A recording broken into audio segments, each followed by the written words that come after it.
We're going to be starting off a new topic which is known as gravitational fields. I really love this topic, and I hope that by the end of this video series you'll be loving this topic as much as I do. Now I'm going to be moving through this topic in two parts. Part of it will be me solving actual problems, and the other part will be me explaining the content. And if you want access to this document that I'll be using, you can see the instructions in the description below. You can access the test book that I've been working on over the last couple of months for A2 physics, and I hope that you'll find that helpful.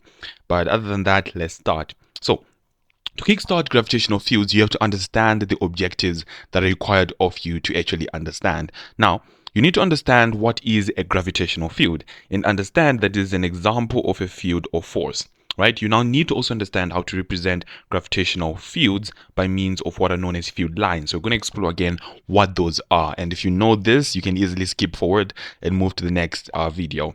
But essentially, before we started the new syllabus in about 2022, a gravitational field was basically defined as a region of space in which a mass can experience a gravitational force. So if you were to take a mass, for example, in this scenario, this is my unit mass over here. And if you were to place it close to the Earth, this is my Earth.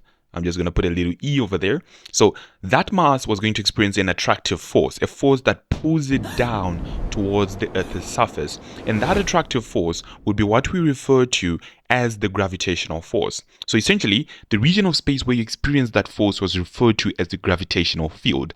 Recently, that definition has changed. We're now defining a gravitational field in terms of what it actually does, or in terms of what it actually is. So we are defining it as the force per unit mass, right? So if you're asked, define a gravitational field, as you can see in this example, which is over here. This is May-June 2024 question paper 4.1. It has asked us to define what is known as a gravitational field, and you can easily say it is the force per unit mass. You no longer need to say it is regional space where blah blah blah blah blah blah. You don't need to do all of that. You just have to say it is the force per unit mass. So you find out that question papers that once said gravitational field strength, it would just be the same as saying gravitational field, right? It's just a little bit of changes that occurred over there. So that is essentially what we refer to as a gravitational field. What force are you experiencing if you're going to be a mass that is placed in a region of space, right? So essentially, we now need to understand how can you actually represent this, right? It seems like a very abstract idea to say gravitational fields, blah, blah, blah. So we're going to introduce what are known as field lines. So a field line is basically a directed arrow that is used to show the direction in which a mass would move if it was placed in a space where a gravitational field acts. So if you draw an arrow, which is as follows, so if you draw this arrow, you're essentially telling me that if you're to place a mass over here, that mass would essentially move in this direction.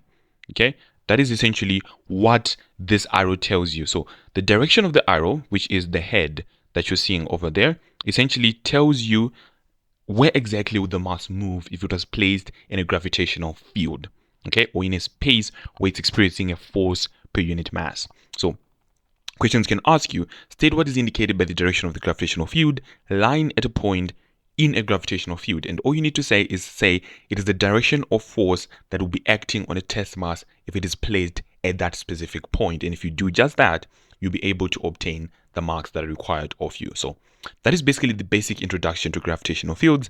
We need to understand that as human beings, we are placed on planet Earth, we're going to experience gravitational forces. It's a common force that exists in the universe. Why it originates is beyond the scope of this syllabus.